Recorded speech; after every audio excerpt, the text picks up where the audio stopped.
Olá, queridos! Shalom, shalom para você, graça e paz, que a paz do nosso Senhor e Salvador Jesus Cristo esteja com todos vocês. Queridos, sejam todos bem-vindos a este canal, a mais um estudo da palavra do Senhor. Nós estamos aí mergulhados em Zacarias, né? Zacarias, que é o Apocalipse do Antigo Testamento, né? Um livro tão extraordinário que traz assim tanto conhecimento, tanta sabedoria, né?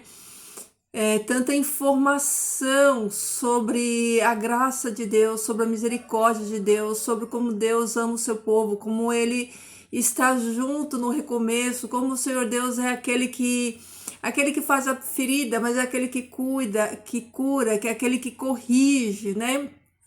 É aquele que está o tempo todo defendendo o seu povo. Então, nós vamos continuar, né? Vamos continuar estudando, aprendendo, nos deleitando, porque para aqueles que amam a palavra do Senhor, estudar essa palavra é deleite, é deleitar, né?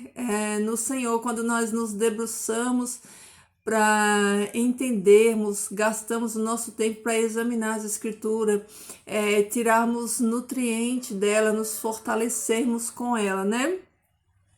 Estamos vendo aí muitas coisas, né, meus irmãos, muitas coisas acontecendo no mundo, né? Tantas catástrofes, tantos desastres, né? A geopolítica do mundo está aí, ó, uma loucura, mas a palavra do Senhor já nos orienta sobre isso, né? Quando nós vê tudo isso acontecendo, nós temos que fazer o quê? Ficar tristes, desanimados, preocupados? Não, de forma alguma. A palavra do Senhor nos manda erguer a cabeça, ficar firme. E é isso que eu e você precisamos fazer, né? Não temer. Agora nós precisamos estar alertas, queridos. Nós não devemos nos preocupar com aquilo que vai acontecer, porque aquilo que vai acontecer está no controle do Eterno. A nossa preocupação é com a nossa vida espiritual, porque às vezes nós nos preocupamos tanto com as coisas que vão acontecer e nós deixamos de nos preocupar com aquilo que realmente importa, que é a nossa vida espiritual, é a nossa comunhão com Deus, é a nossa fé. Porque é isso que vai nos dar condição de passar por todas essas fases, né, que nós vamos ter que passar aí pelas dores de parto, né, pela tribulação que virá sobre todo mundo, né. Então, nós não podemos perder, né, a nossa paz pensando com medo, né, daquilo que vai acontecer, com medo da fome, das doenças, de nada disso, porque o nosso Deus, ele é poderoso, queridos, para livrar você e a mim de tudo isso, né? Nós precisamos entender que quando aquele povo saiu para o deserto, aquele povo, né, eles não levaram nada. Não tinha supermercado no deserto, não tinha farmácia, não tinha hospital. Só tinha eles e Deus, e foi o suficiente, e assim será. Então a sua preocupação e a minha preocupação não deve ser, né, com aquilo que vai acontecer, porque aquilo que tem que acontecer vai acontecer, e Deus está no controle de tudo isso, né? A nossa preocupação tem que ser com a nossa vida espiritual. Como está a nossa vida espiritual? Nós estamos fazendo a nossa reserva de azeite, nós estamos, né, guardando a nossa fé, como o apóstolo Paulo disse, nós estamos nos esforçando. Será que nós estamos entendendo que nós estamos num momento de transição, de passagem, né? Nós estamos ali, ó, na passagem para uma vida eterna, que nós estamos, cada dia que passa, a gente tem que desapegar, tem que ir deixando para trás as coisas desse mundo. Meus irmãos, nós precisamos cada dia ir nos desapegando mais deste mundo, porque nós em breve vamos partir daqui. Então a gente tem que desapegar. Você já se desapegou das coisas daqui? Você já se desapegou dos seus móveis? Você já se desapegou do seu carro? Você já se desapegou da sua casa? Você se desapegou, né, das coisas desse mundo? Você está se desapegando de tudo isso, entendendo que tudo isso é passageiro, que logo, logo você vai partir daqui, tudo isso vai ficar, né, para trás. E quando digo desapegar, queridos, é que hoje em dia a gente tem que explicar tudo bem explicadinho, né? Porque às vezes as pessoas interpretam tão mal aquilo que a gente coloca. Não é que nós não precisemos dessas coisas enquanto estamos aqui, só que nós temos que possuir essas coisas e não essas coisas nos possuir, né? A gente tem que usar essas coisas, né? Sabendo que elas são temporárias e nós não nos apegarmos a tudo isso, né?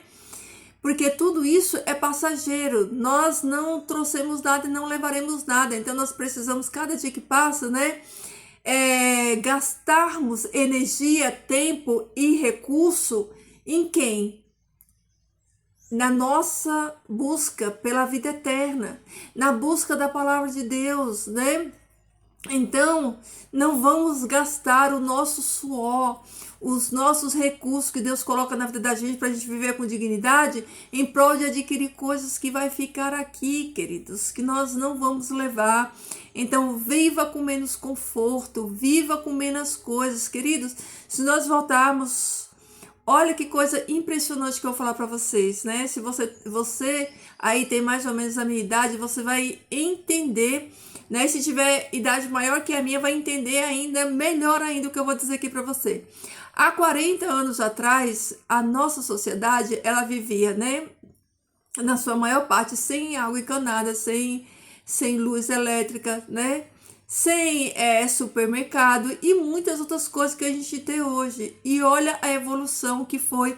Se você pegar há 40 anos atrás, como era o mundo há 40 anos atrás e como o mundo está hoje, você vai se assustar da velocidade que as coisas têm caminhado para o fim.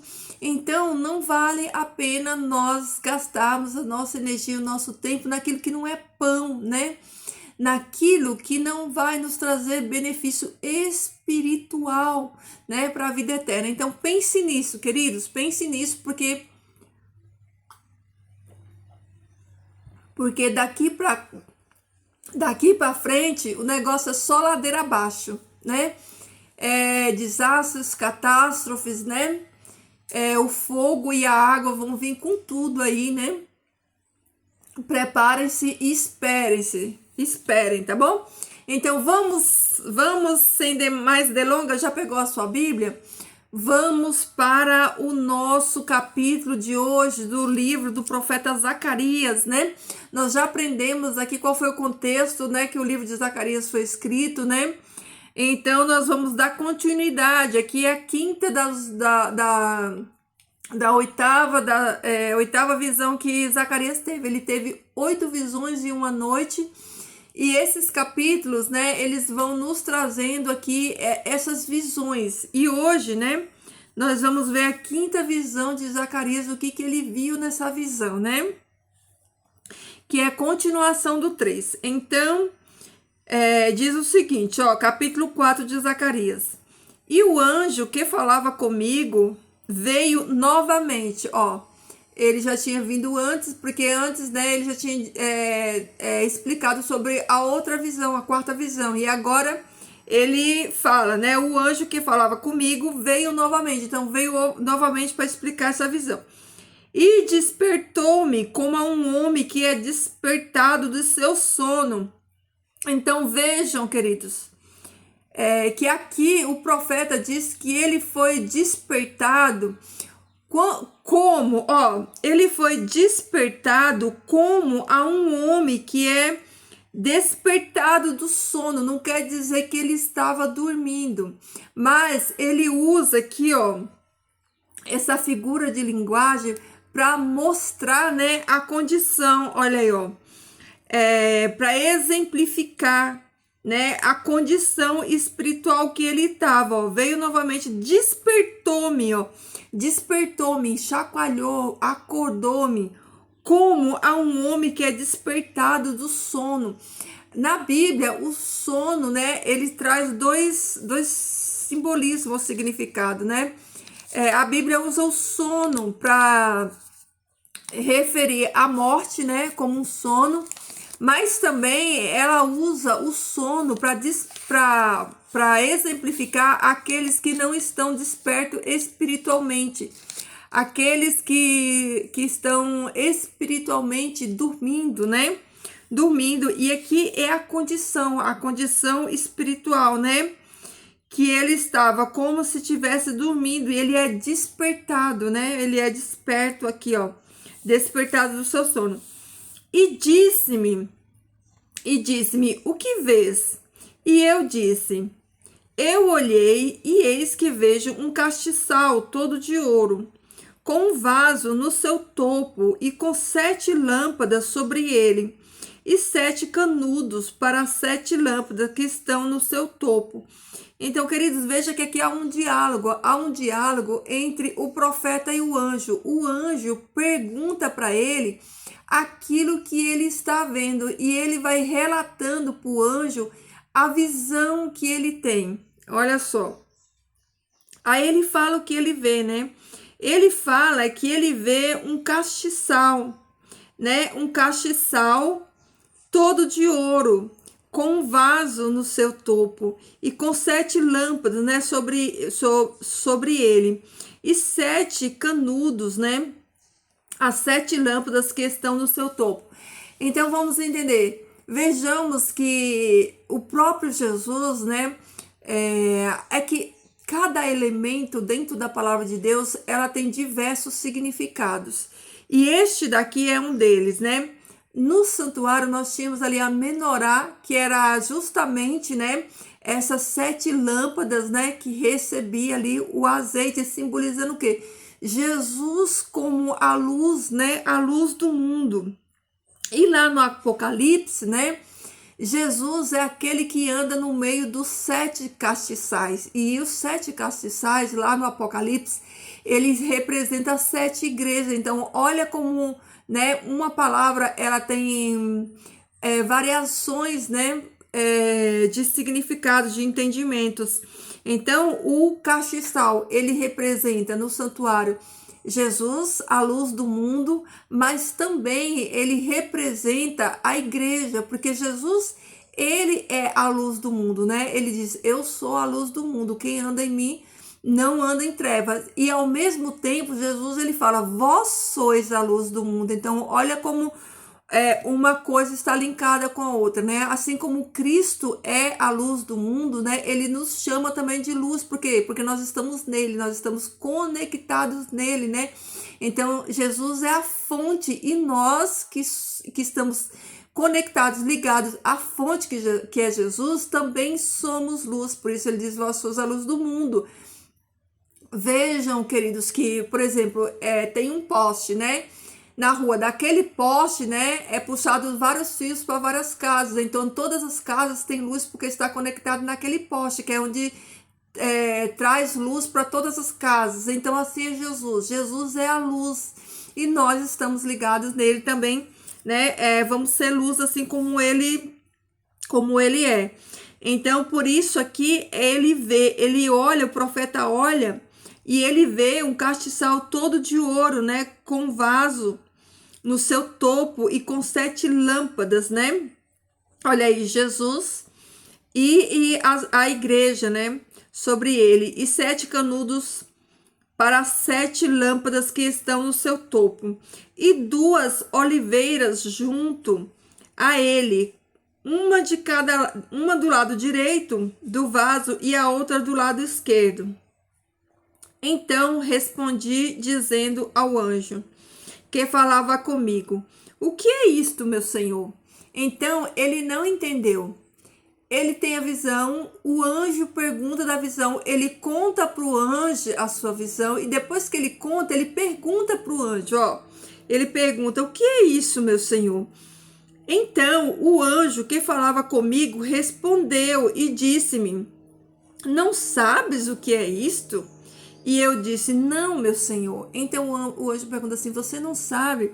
E olha só, isso aqui é uma evidência de que a palavra de Deus, ela precisa ser revelada a nós. O Espírito Santo de Deus precisa dar o entendimento, né, ao homem para que ele entenda a palavra, né? Veja que o profeta, ele teve a visão e ele não entendeu. O anjo explicou para ele a visão. Então ele respondeu e falou-me dizendo, esta é a palavra do Senhor a Zorobabel. Então, olha só, na visão dele, ele vê, né? Aqui na visão dele, ele vê junto ao castiçal, né? Do lado do castiçal, duas oliveiras. Olha só, duas oliveiras. A oliveira, que é símbolo de Israel, também ela tem várias, dentro da palavra de Deus, né? Ela tem várias passagens que remetem, né? A duplo sentido. Então, aqui ele vê duas oliveiras, né? Nesse texto aqui, a oliveira que simboliza, que é o símbolo de Israel, ela está simbolizando o quê? Zorobabel, né? E Josué. Zorobabel e Josué, por quê? Porque Zorobabel e Josué, eles foram os dois líderes escolhidos por Deus naquele momento para levar o povo de Israel a voltar à sua adoração, a reconstruir todas as coisas. Então, aqui nesse contexto, essas duas oliveiras aqui, ó, essas duas oliveiras, elas simbolizam, né, Zorobabel e Josué, né, os dois líderes levantados por Deus na nação para fazer, né, esse trabalho. Então, ele responde, né? Essa é a palavra do Senhor a Zorobabel, dizendo: não por força, nem por poder, mas pelo meu espírito, diz o Senhor dos Exércitos. Queridos, ó, essas duas oliveiras aqui também, ó, elas têm ligação e simbolismo lá nos dois ungidos, né? De Apocalipse 11, que é as duas testemunhas que Deus vai levantar, né? Lá no final da grande tribulação, né? Na grande tribulação, onde Deus vai levantar lá em Apocalipse 11, as duas testemunhas. Então, essas duas oliveiras, olha como ela tem vários sentidos, né? Ela representa as duas testemunhas, né? Apocalipse 11, ela representa aqui nesse contexto, né? Como eu falei, né? Zorobabel, que era um descendente de Davi, né? Zorobabel estava na linhagem de Davi, era um descendente de Davi, e Josué. E também as duas oliveiras também representa o Novo e o Antigo Testamento, que são as duas testemunhas, né? Os dois testemunhos, ó. Primeiro testemunho, segundo testemunho, as duas testemunhas, o Novo Testamento e o Velho Testamento. Olha que coisa impressionante. Então, na visão aqui, o anjo relata, né, que essa palavra é para Zorobabel. E o que Deus está trazendo aqui? Qual é a mensagem que Deus está trazendo aqui para o governador Zorobabel, que era o governador aqui nessa época, né? Que não é por força nem por poder. Algumas versões dizem, não é por força nem por violência, mas pelo meu espírito, diz o Senhor dos Exércitos. Então, se você já estudou Esdras e Neemias, você viu lá a batalha para eles reconstruir Jerusalém, os muros. Eles tinham que em uma mão segurar a espada e na outra mão eles segurar o instrumento lá para eles construir um muro. Porque levantou, né, uma oposição lá, Tobias e aquela tropa dele, né, querendo se opor para Jerusalém não ser conhecida, não ser reconstruída. Então, nessa época também os samaritanos já estavam aqui, né? Quando esse povo volta, né, essas 10, o remanescente, né, porque não foram todos que voltaram, mas quando eles voltam do exílio, a terra já tinha sido ocupada, né, por outros povos que se misturaram com o remanescente de Israel que ficaram lá na terra. Então os samaritanos já estavam ali. E os próprios samaritanos, né, eles eram oposição. Então houve luta, houve guerra, houve batalha. Então não foi fácil, né? Eles enfrentaram dificuldade para reconstruir. Mas Deus, ele fala aqui, ó, para o governador, para Zorobabel. Deus fala assim, ó, não por força nem por violência, mas pelo meu espírito, diz o Senhor dos Exércitos. Então o Senhor está falando para ele, ó, Zorobabel, não vai ser por força, não vai ser por violência, porque a obra do Senhor, quem faz é Ele. E quem está encabeçando a obra do Senhor, quem está na direção da obra do Senhor, é o Espírito Santo dele, né? Não é a força do homem, não é a violência do homem, não, é o Espírito Santo de Deus que está no controle de tudo, que está comandando tudo. Olha que coisa impressionante, né? Quem és tu, ó grande monte, diante de Zorobabel? Quem és tu, ó grande monte?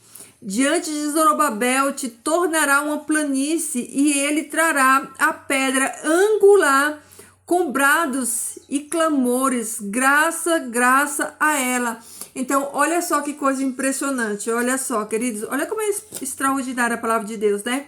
Então, Deus está falando assim, ó, não vai ser por força, não vai ser por violência, porque a minha obra, quem vai fazer é o Espírito Santo, é no poder do meu Espírito, não é no poder da força do homem. E olha que coisa incrível, né? Deus fala que diante de Zorobabel ele se tornará uma planície, e ele trará, né, a pedra angular. Quem é a pedra angular que ele trará, que virá depois de Zorobabel? O Messias, olha só. O Messias virá. Olha como o tempo todo Deus ele está mostrando o presente e remetendo o futuro, né? Deus ele está trazendo a solução para o presente e já apontando para o futuro, porque a solução definitiva estava no futuro, né? Ali era só paliativo.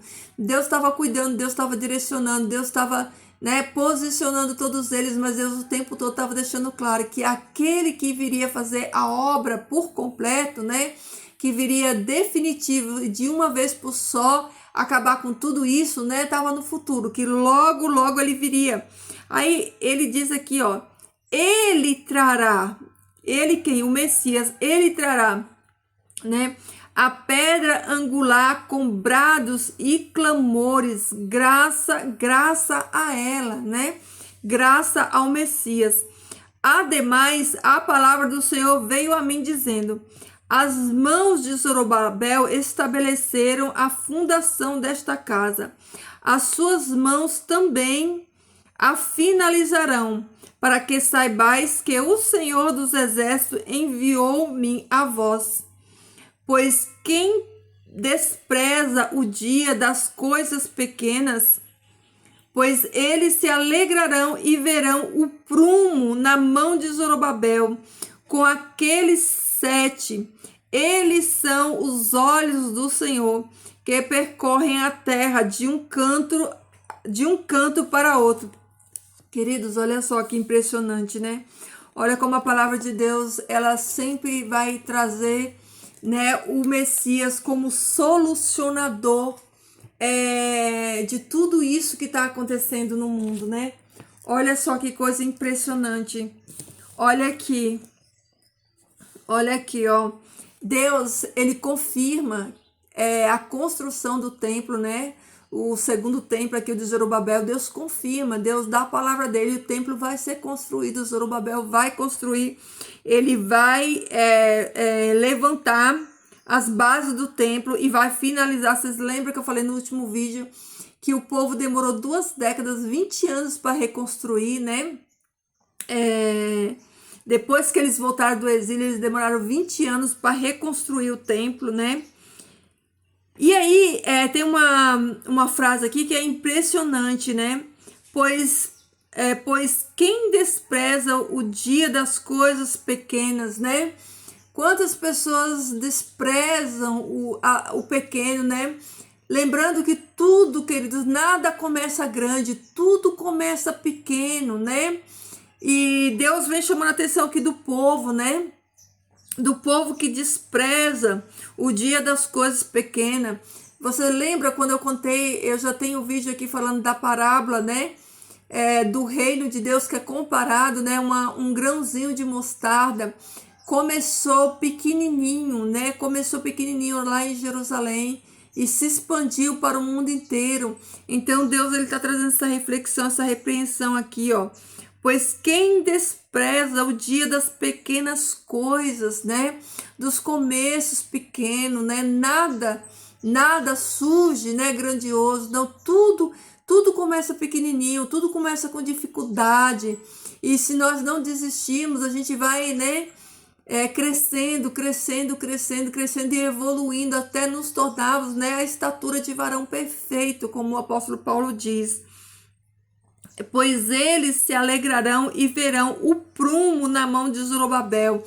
Olha aí, Deus ele está falando, vocês estão menosprezando, né, porque o templo não tem a magnitude do templo de Salomão. Vocês estão menosprezando porque não tem aquela riqueza, aquela glória, é algo mais humilde, né? Porque o templo de Zorobabel, esse daqui, o segundo, ele não chegou nem aos pés da glória que foi o templo de Salomão. Mas Deus, ele fala assim, ó, vocês vão se alegrar. Por quê? Olha aí, ó. Porque vocês verão o prumo na mão de Zorobabel. O que é um prumo? Será que vocês sabem o que é um prumo? O prumo é aquele que dá alinhamento, né? É aquilo que alinha. Hoje em dia, eu nem sei, usa. O pessoal da construção civil usa, mas não usa como antigamente, né? Que era um pezinho assim, numa cordinha enrolada, eles colocavam ali, ó, para o alinhamento da parede, né? Então, o que esse prumo representa? O prumo, ele representa o realinhamento na vertical, ó, de cima para baixo, né? Colocava o prumo lá assim, ó, e para ver se estava retinho, ó, de cima para baixo, se não tinha, né, nenhuma tortura ali na parede, se não tinha nenhuma barriga, nenhum buraco. Então, Deus, ele tá falando, ó, que ele vai alinhar, vai colocar o prumo, vai ser alinhado, olha aí, ó. Pois eles se alegrarão e verão o prumo, o alinhamento, né? Na mão de Zorobabel, com aqueles 7, eles são os olhos do Senhor, né? Lembrando que 7 na palavra do Senhor é plenitude, olha só, plenitude, né? Então, eles verão, né? Aqueles 7, eles são 7 olhos do Senhor que percorrem a terra de um lado para o outro. Então, olha Deus dando direcionamento, né? Dando confiança de que ele estava no controle, de que sim, o templo ia ser finalizado e que ele ia restaurar, né?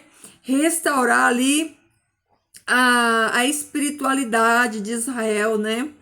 Que ia colocar, ó, no prumo, ia alinhar, colocar alinhado, ó, na vertical, ó, de cima para baixo, alinhadinho com seu propósito. Então respondi dizendo-lhes, o que são essas 2 oliveiras do lado direito e esquerdo do castiçal? Olha aqui de novo, as 2 oliveiras, ó. E respondendo-lhes outra vez, disse, o que são esses 2 ramos de oliveira que através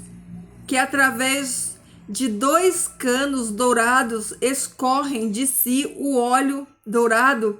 Então, queridos, olha, vejam que o capítulo 11 e o capítulo 12, eles falam de 2 oliveiras, ó, 2 oliveiras, essas 2 oliveiras estavam, né, do lado esquerdo do castiçal, lado direito e lado esquerdo do castiçal, e também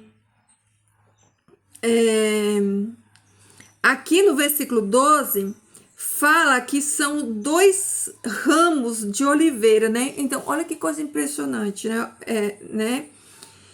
Então respondi dizendo-lhes,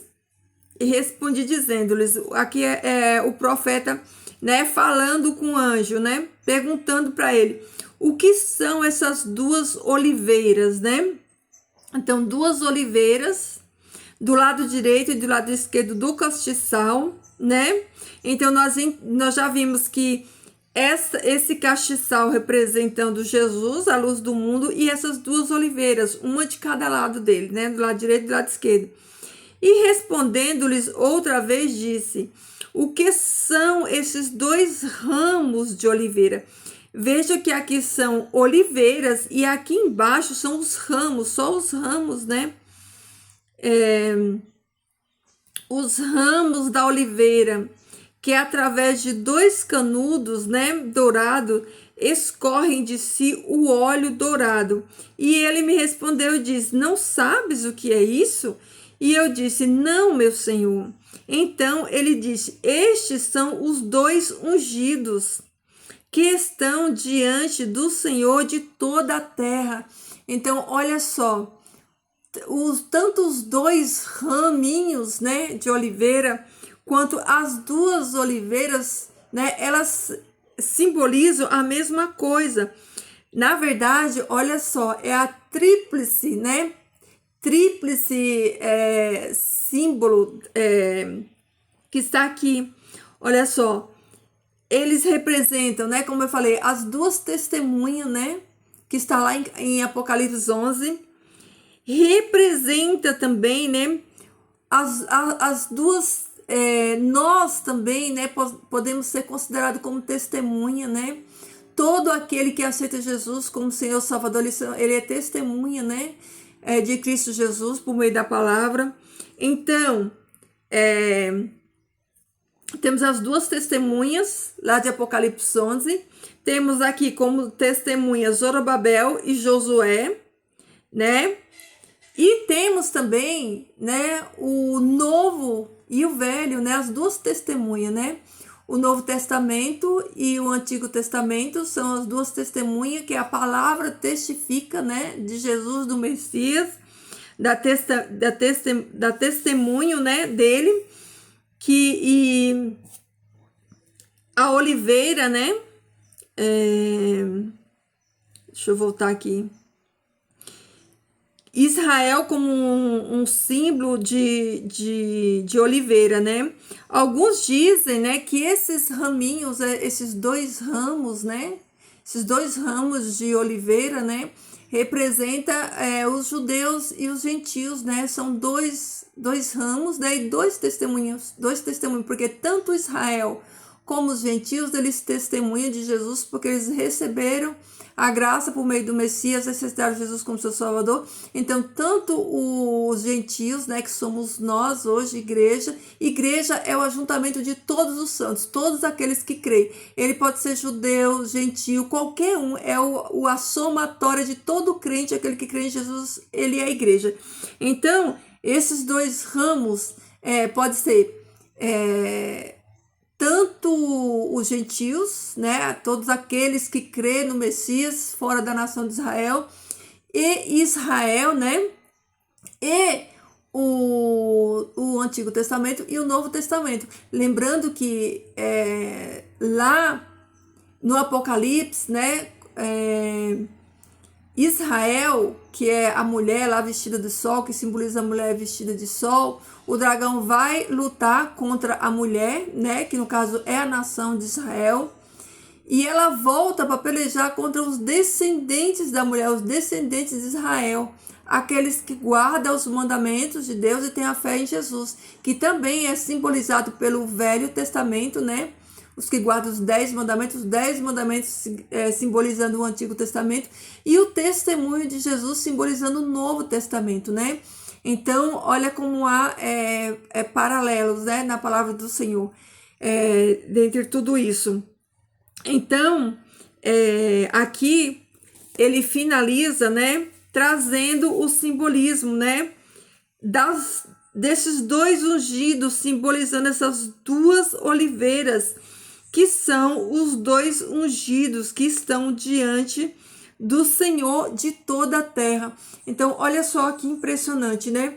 todas essas 8 visões que Zacarias teve, desde a primeira lá, simbolizando os cavalos, né, até a última, vem todas remetendo ao Apocalipse, trazendo elementos do Apocalipse, porque aqui Deus, ele está dando para o povo, né, um recomeço, mas esse recomeço que Deus está dando aqui, como é que se diz? Eu esqueci a palavra aqui. Esse renovo aqui que Deus está trazendo, ele está trazendo para os dias do retorno do povo, do cativeiro, mas também está lançando luz lá na frente, para quando tudo isso que era a sombra do definitivo, esse aqui era o provisório, quando o definitivo